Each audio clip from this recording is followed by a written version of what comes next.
Rejection.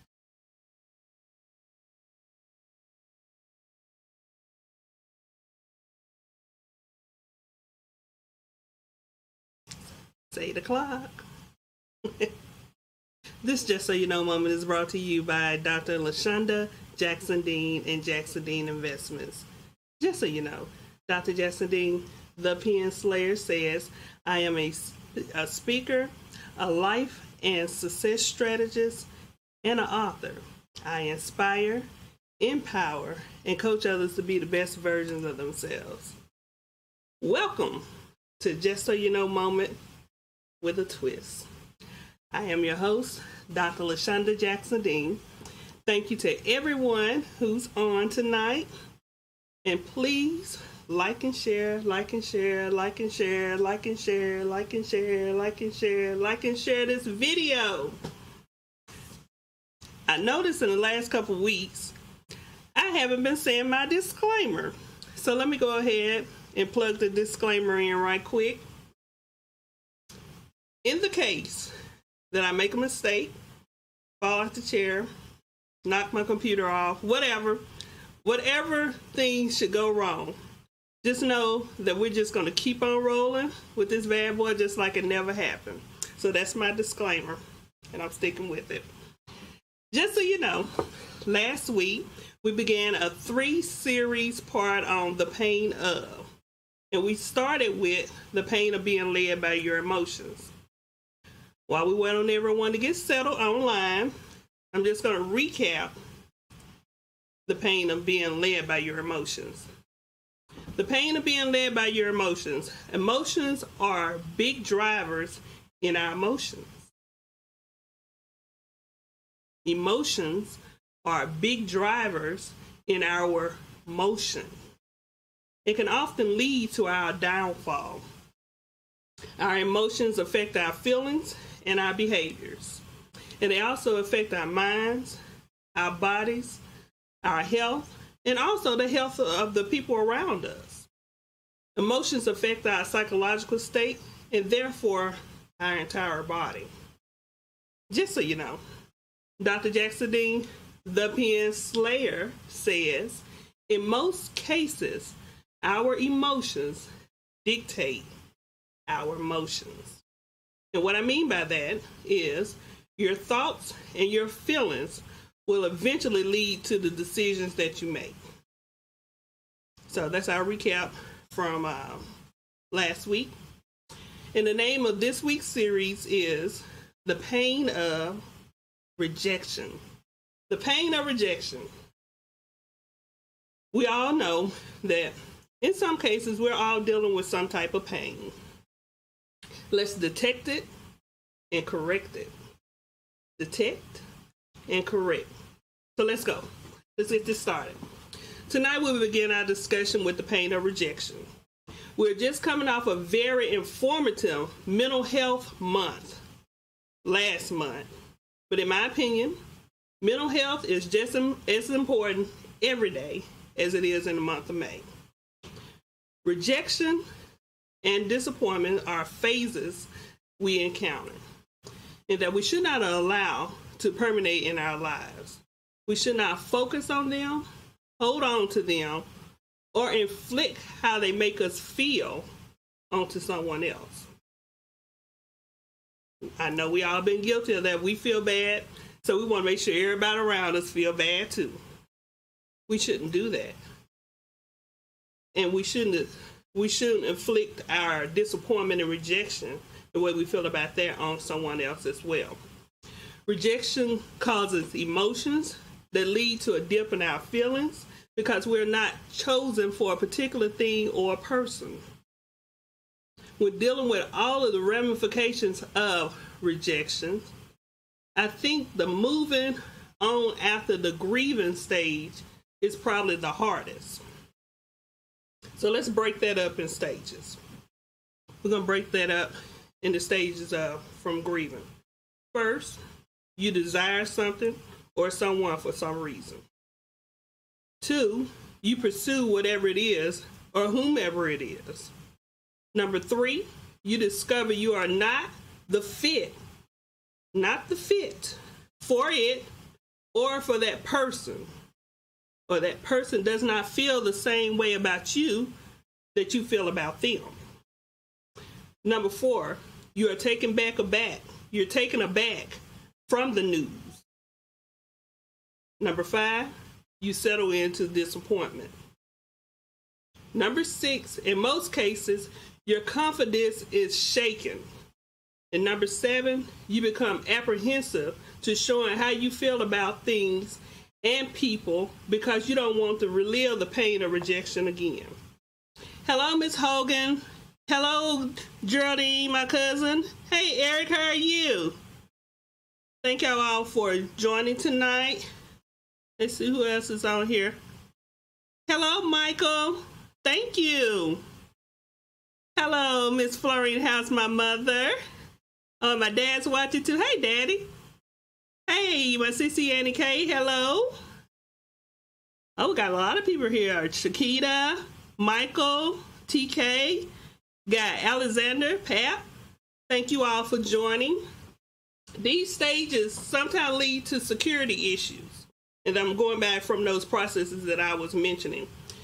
There's a scale for inner thoughts. On the left side, just think of it as like your ruler. You know, you have the 0, then you have all the positives go this way, then you have all the negatives go that way. So just picture a ruler in your mind. On the left side, we have security issues. In the middle is always neutral. And the far right, hey Lynn, on the far right is narcissism. Anybody suffer from narcissism here? We find ourselves fluctuating between being neutral, where we are secure, in ourselves, to moving to the left and saying no one likes me, to moving to the right where everyone has to love me. Because she's such a good person, like me. Now, I know there is someone out there saying, I don't care if no one likes me. I don't care what they think about me. I don't care. Trust me, on some level you do care. We all care.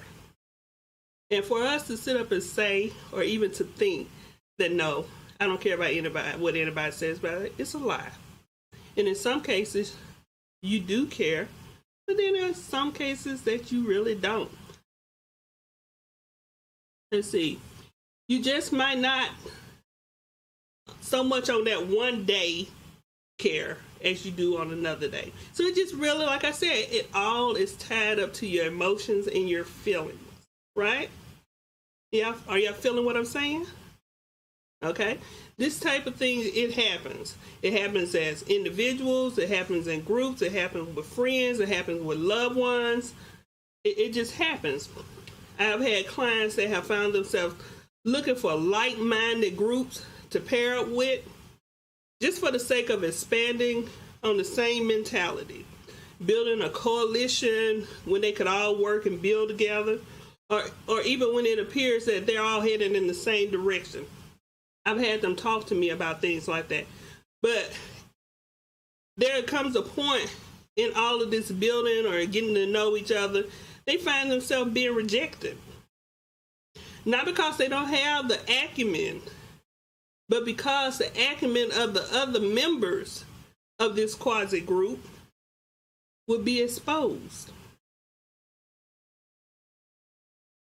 Anybody know what I'm talking about here? So I say unto you, every rejection is not bad. Sometimes a rejection is just a redirection to something better. Somebody got something to say here, see? Michael says, I have a new friend that has just left an unhealthy relationship. Her ex-boyfriend has a porn addiction. She is devastated that the relationship is over. After talking it through, however, she now realizes her pain isn't from the loss of the subhuman, but it's from rejection. Oh, wow. A lot of us can relate to that, huh? Rejection can rob you of your self-esteem. I encourage you to be the person that God says you are. Absolutely. That's wonderful. Thank you, Michael, for sharing that. So as I was saying, sometimes with rejection, it's not just a case of someone saying no, but sometimes it's the case of being redirected to something better. Sometimes rejection forces you to see what you could accomplish on your own. In some cases, that you could do better by yourself. You're not always invited because others are so insecure. They feel they are in fear that the spotlight will turn off of them and onto you.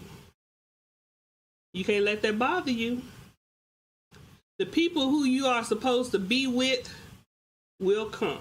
You don't have to worry about it, and you don't have to chase nobody down. Just keep working on you.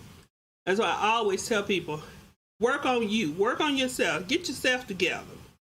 Personally, I've always been alone, but not a loner. The older I got, I found myself being placed in positions where I was left to be alone. I have family, I have had family, I have friends, I have had friends, I have loves, and I have had loves. But in the end, I really only had me.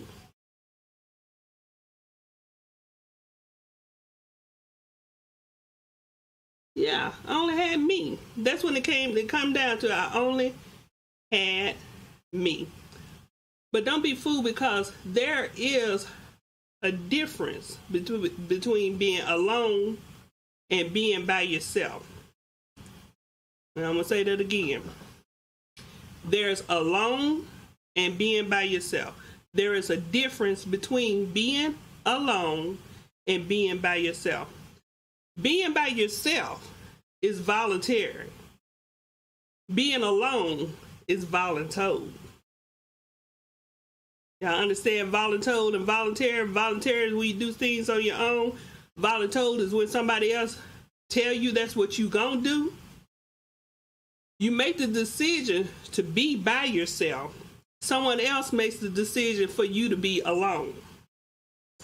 Being by yourself has more benefits than most people realize. Being by yourself allows you time to clear your head and gain peace. Being alone clutters your mind with a bunch of how dare she and how dare he do this to me. Being alone brings war and revenge.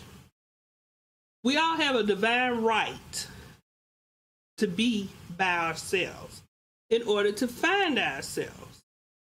In contrast, being alone causes feelings of being lost. Being by yourself gives you time to heal, so you don't find yourself jumping in and out of relationships that you should never been involved with based on familiarity and kindred spirits. And I'm sure you've all heard of kindred spirits and meeting people y'all seem just so familiar. It's just something about them. Every relationship is not a good relationship. Living your best life by yourself is the greatest gift you can give yourself, because you learn to live life on your own terms without distractions. And those distractions can come in many forms. You can commit to self-care, self-love, and self-healing. You discover your inner strength and you build your muscles for yourself during this time. That's your time by yourself. Psalms 147:3 said, He heals the brokenhearted and binds up their wounds. Take this time by yourself to let the Lord bind up your wounds.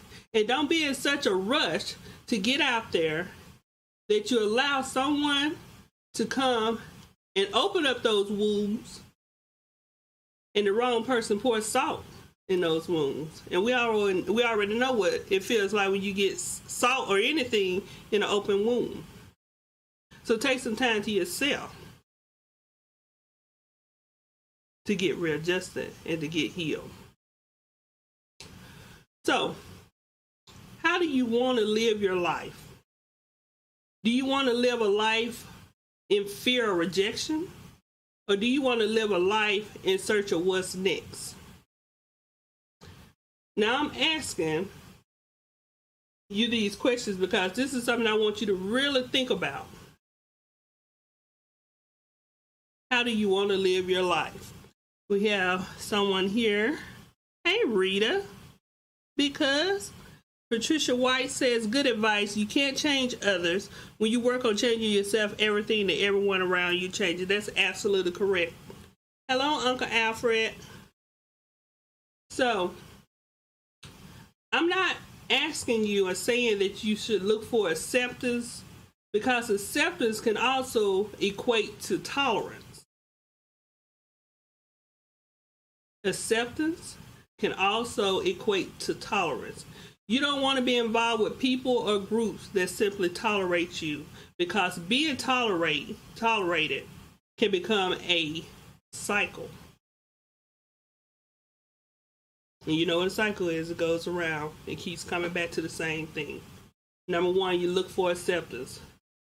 2, people only tolerate you. 3, something better comes along for the people who are only tolerating you. And guess what? Number 4, you get dropped and rejected.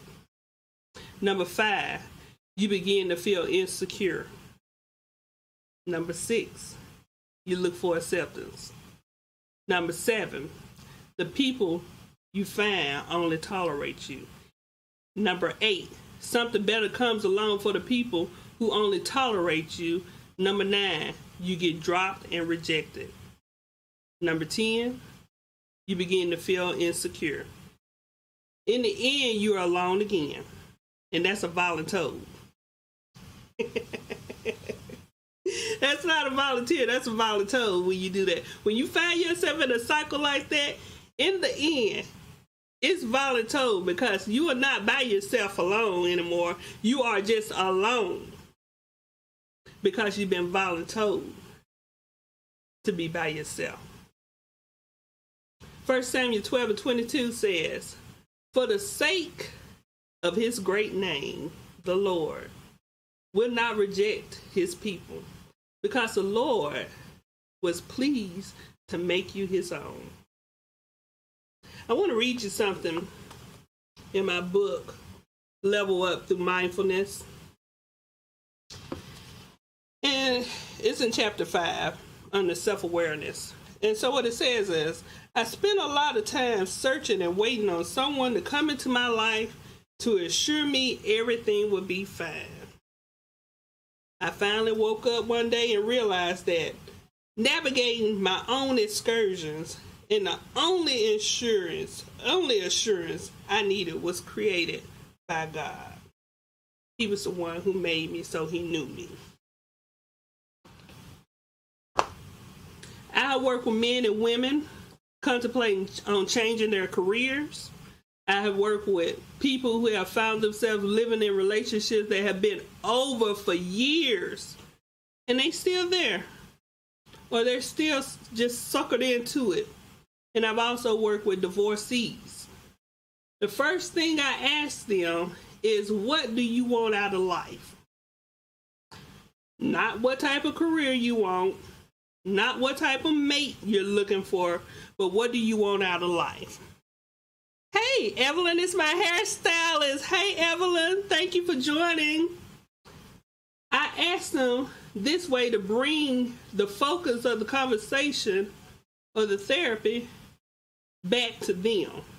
Because sometimes we tend to lose ourselves. I'm going to read another excerpt from my book. It says, we lose ourselves in guilt, in regret, in our spouses, in our children, in our aging parents, and even in our careers. We must rediscover the beauty, radiance, intellect, and warrior that we have allowed the world to bury deep within us. We must disrobe the clothing of doubt and apprehension. That's what mindfulness can do for you. It can change all of that. So, after I talk to my clients and I get them to change the focus around to them. In most cases, these people have just completed a chapter in their lives where they begin with themselves, met up with something or somebody in their lifetime to only end up with themselves. So it's that full circle again, that voluntold that I was telling you about. Acceptance into tolerance, into when something good, something new comes around, you're dropped. Then you go into depression and disappointment. And then you feel insecure. And then you start the cycle all over again. Hey, Marcus. So instead of focusing on what was, why it happened, and how to get it back, I turn to focus on them making themselves whole. Because that's what you want. You want to be a whole person. Instead of dwelling on the loss you just suffered, focus on what you can gain. Right? Instead of focusing on the loss, focus on what can be gained. What did you learn from this situation? What did you learn from this person who left you? What did you learn from this thing that you wanted so bad that you can just taste it, but yet and still you wasn't a good fit? What did you learn from it? What did you gain from that experience? Let me tell you a secret. All losses are not a loss. All losses are not a loss. Sometimes it's God's way of moving hindrance from your life. Sometimes it's a new opportunity for you to get yourself together. Sometimes it's a chance for you to finally realize that you were going through all the time. And at the time when you was going through, you didn't even realize you was going through until you was finally out of it. When you finally lose it, then you can reflect back on the things that you were going through. Hey, because Rita, that's right, it's true. Sometimes you go through things. That's right, TK. You go through through things and you just going and going. You just pretty much existing. You don't know what's going on. You just trying to get through it. But then when you finally lose it and get away from it, then you start to reflect and you're like, you know what? What was that? I must have been out of my mind to be going through all of this and putting up with this. This don't even seem like me to be putting up with all of this stuff. This is when you realize it after it's gone. So sometimes you lose things so that you can snap back to yourself and realize what you've been doing, what you've been going through, and why you was going through it. I would rather look at this as a new opportunity for improvement, because life is so unbearably short. It's so short. If you've been given another chance to make things right in your life, don't waste another 20, 10, 5, or even a year, not even 1 year, on a loss. Deuteronomy 4:31 says, "For the Lord your God is merciful." He's a merciful God.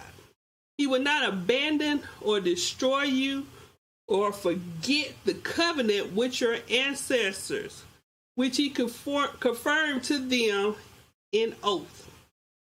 Y'all know what a covenant is, right? And you know what an oath is, right? This is God talking to you. The biggest waste of life is life wasted. Let me say that again. The biggest waste of life is life wasted. Time waits for no one. While you sitting around crying and worrying about something that you didn't get, or someone who has left you, they're somewhere else building a life of their own, and in most cases with somebody else. So you sitting over here crying about them, and they done moved on. right? They don't move on. While you waiting around and sad over losing a chance or an opportunity, you're not noticing the new opportunities that's right in front of you. Because you're so worried about this opportunity that you thought you really wanted, that you thought you just had, and you just thought that it was just the right fit for you. You just thought you just had to have it. But it didn't materialize for you. And so now you're all sad and worried about something that you wasn't a fit for anyway. Rejection is just redirection, and sometimes it's protection. Rejection is redirection, and sometimes protection. Because sometimes we need protection from ourselves.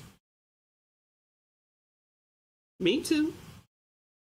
Me too, because sometimes I could just be getting it. Going, running and bumping over stuff. And sometimes God had to say, look, come on, girl. Pull brakes on me. To stop me from hurting myself. Right? That happens. What Geraldine said, been there, so true. Learn the signs and see where it began and live. Hey, Uncle Junior, thank you for joining. Get it out of your mind that a loss is final. Sometimes we miss opportunities because we're not ready. So go get ready. Instead of being upset and crying and worried, find out what it is that you need or needed in order to accomplish what you were trying to accomplish, and get ready for it. What my sister said, we could be our own worst enemy sometimes. You are so right, Annie K. Thank you. Absolutely. Go get prepared for the things that you thought that you wanted, that you didn't get it the first time. Don't stop living your best life because you are afraid of rejection. Think about it this way.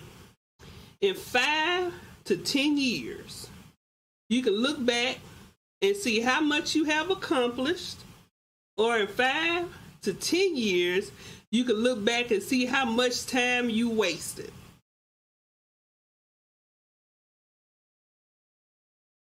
Look back and see how much you accomplished, or look back and see how much time you wasted. Which one you want?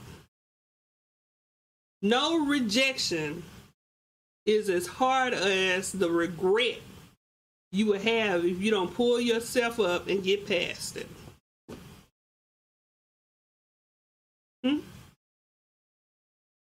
I'd rather have the rejection now than the regret later, if you didn't understand what I'm saying. So just so you know, take the rejection, take the loss, so you don't have to suffer with the regret. If you do the right thing while you're taking the loss and the rejection, if you get yourself together, if you work on yourself, if you go and find out what exactly it is that you need in order to make that thing fruitful, bring it into fruition for yourself, take the loss. Miss Pat says, Miss Rita says she love it. Thank you. Uncle Junior said knowledge. That's what it is, Uncle. Miss Patricia White says, we allow others to affect our self-esteem. We come to a realization that God created a masterpiece when he created us, and that each of us have unique traits and talents of self-doubt. Hey, Shannon, thank you for joining. Talents, all the self-doubt would disappear. We all have valley experiences, and those and sometimes we're experiencing growth. There could not be success without failure. That is absolutely correct. So, when you stay in a rejection zone, you're only cheating yourself. In a rejection zone, you are not growing. And remember in some of my previous episodes, I said, if you're not growing, you're what? You're dying. Nobody wants to die. Everybody wants to live. So you have to figure out a way to grow. You're not meeting new people with fresh ideas. You're foregoing new opportunities. You are basically stuck in the mud, and it's turning quickly into quicksand. It's drawing you on in. Drawing you on in. So pull your head out the sand and get yourself together. Learn to take the rejection, the loss, for what it is. It's a learning lesson. Psalms 46:10 says, He says, be still and know that I am God. This is God's assurance that you are covered.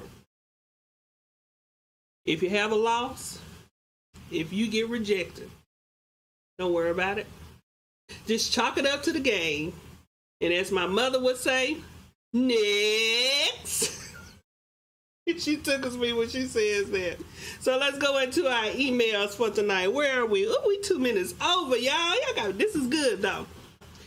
Dear Dr. Jackson-Dean, just so you know, I am in love with a man that was my high school sweetheart. We lost contact with each other for 15 years because he went to the military and I went my own way. Well, ta-da! As fate would have it, we met back up and we are now a couple and we live together. I have 2 sons, ages 7 and 13. He doesn't have any children. The problem is he has PTSD from the military. Some days he's good, but other days he's screaming through the night. The next day he doesn't remember it. Other days he is mean and has hit me several times. I try to be understanding because I know what he's gone through. I took him to the doctor. He was given medication, but he refuses to take the medication. And he refuses to go to therapy. He is convinced that he is fine, but I'm growing tired of the beatings and his withdrawals. I love him dearly. I am afraid of what he may do to my kids. I wish he would get some help. What should I do? I really would like to sit down and talk to you, and maybe you can talk to him. In the meantime, what should I do? Tamara S. from Richmond, Virginia. Well, Tamara, first of all, thank you for writing in. We appreciate you writing in for Just So You Know with a twist. But in any situation where you are being mishandled, you're receiving maltreatment, someone is hurting you physically and even mentally, because I'm a strong believer in mental maltreatment as well. It's just as bad as physical maltreatment. And so if this is what's going on with you, I suggest you leave. Now, I'm not sure if you're living with him or he's living with you, but whatever the case is, I think you need to find your own place or get him out of your place. And if you just dying off to be with this man and y'all love each other, whatever like that, in your own place and him in his own place, assist him by calling somebody to help him. But you need to know he is only going to get better if he wants to get better. So you're telling me that he doesn't want to take his medication, he doesn't want to go to therapy because he doesn't have an issue, but you're telling him what he's doing and he knows what he's doing to you. So if he doesn't want that help, you need to explain to him. If he doesn't take the initiative to get this help and get better, then evidently he does not value you or your relationship. That's the way I feel about it. So in conclusion of this segment of the pain of rejection, I thank you all for joining and participating in my talk show tonight. I invite you all to join me every Wednesday night at 8 p.m. on Facebook Live for new topics. Please feel free to chime in and be interactive. For more information on Dr. LaShonda Jackson-Dean and the books I offer, visit me online at www.drlashondajacksondean. See you next week for Just So You Know Moments with a Twist. Bye.